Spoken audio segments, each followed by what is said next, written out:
Hi boys and girls. Today I'm going to read Our Tree Named Steve. Dear kids, a long time ago when you were little, Mom and I took you to where we wanted to build a house for us to live in. But in order to build there, men had to come and clear the land. I remember there was this one tree, however, that the three of you couldn't stop staring at. Adam thought it was crying.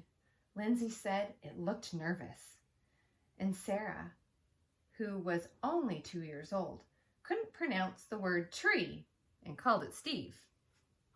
I love you, Steve, she kept saying.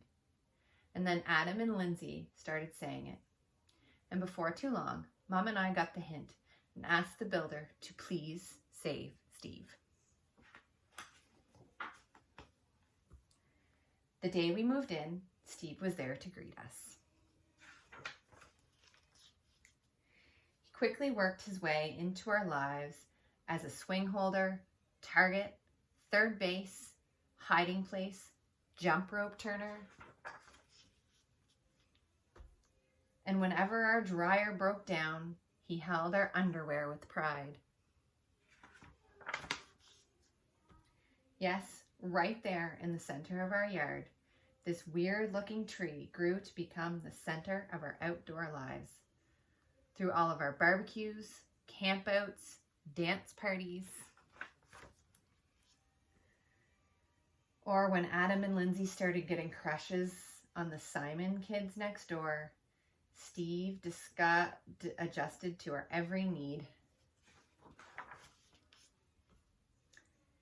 It wasn't always easy, standing tall through snowstorms in the winter,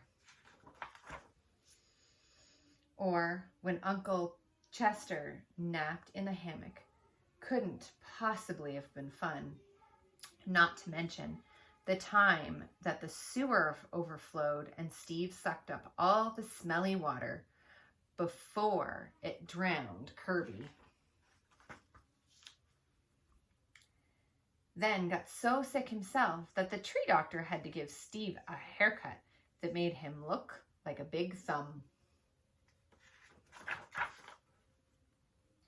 Through the years, Mom and I have tried to show you, in a world filled with strangers, the peace that comes with having things you can count on and a safe place to return after a hard day or a long trip.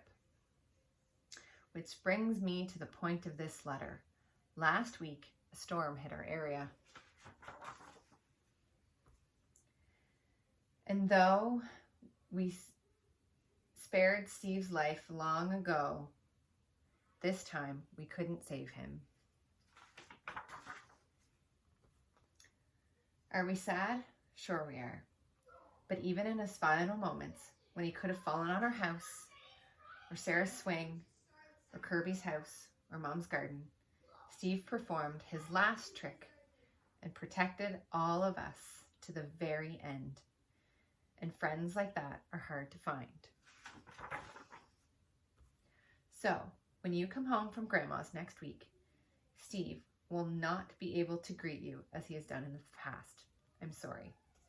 But please know that Steve will always be with us in our hearts, in our thoughts, and in a different tree at the end of our yard. See you next week. Love, Dad. They made him into a treehouse. I love that story, boys and girls, and it's a reminder that no matter what happens, we will be here for each other.